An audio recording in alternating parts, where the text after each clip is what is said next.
तो दोस्तों India bull real estate ने अपने क्वार्टर वन के नंबर को डिस्क्लोज कर दिया है। तो चलिए देखते हैं क्या है क्वार्टर वन के नंबर्स के अंदर, क्योंकि काफ़ी लंबे समय के बाद कंपनी की ओर से रिवेन्यू के अंदर एक बेहतरीन तेजी आपको देखने को मिल रही है। कैसे क्या है चलिए देख लेते हैं।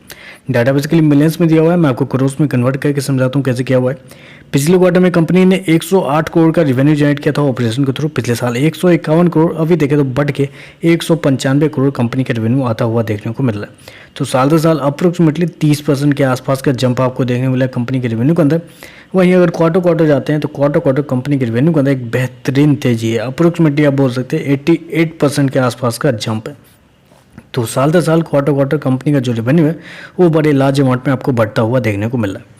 खर्चे की बात कर लेते हैं। पिछले क्वार्टर में 466 करोड़ खर्च किए थे, पिछले साल 208 करोड़, अभी देखें तो कंपनी खर्चे 257 करोड़ के आसपास है।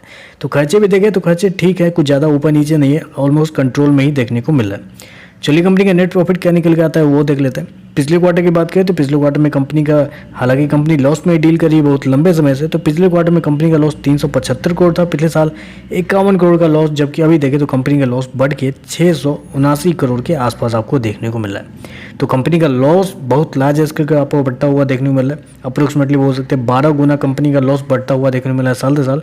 वहीं क्वार्टर देखें तो क्वार्टर भी कंपनी का लॉस ऑलमोस्ट 90% बढ़ता हुआ देखने को मिला है। इसके पीछे का एक रीजन है, वो रीजन है इस क्वार्टर में कंपनी के एक्सेप्शनल आइटम में कंपनी को 629 करोड़ का लॉस लगा है, जिसकी वजह से कंपनी का लॉस आपको बढ़ता हुआ देखने को मिला है। हालांकि एक्सेप्शनल आइटम से पहले का अगर देखा जाए तो पिछले क्वार्टर में कंपनी को 333 करोड़ का लॉस था, पिछले साल 44 करोड़ का लॉस था, जबकि अभी देखें तो कंपनी का लॉस अप्रोक्सीमेटली 48 करोड़ के आसपास है। तो कंपनी का लॉस अभी भी देखें तो पिछले साल से थोड़े से ज़्यादा आपको देखने को मिल रहा है, जबकि कंपनी ने इतने शानदार रेवेन्यू जनरेट किए हैं, उसके बावजूद कंपनी का जो लॉस है वो आपको बढ़ता हुआ देखने को मिल रहा है। क्योंकि कंपनी ने अदर एक्सपेंस में फिर से पिछले साल के मुकाबले ज़्यादा खर्च कर दिए।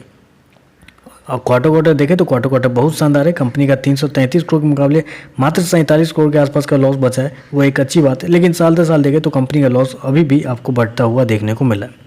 ईपीएस की बात कर ले, पिछले क्वार्टर में 6 रुपये 90 पैसे का माइनस में था, पिछले साल 98 पैसे माइनस का। अभी देखें तो अभी भी कंपनी का जो ईपीएस है 12.5 रुपये का माइनस में आपको देखने को मिला है। तो ईपीएस बेसिकली नेट प्रॉफिट के ऊपर कैलकुलेट किया जाता है, और नेट प्रॉफिट के अंदर आपको एक्सेप्शनल आइटम भी आते हैं, जिसकी वजह से ईपीएस आपको बड़ी बुरी तरीके से गिरता हुआ देखने को मिला है।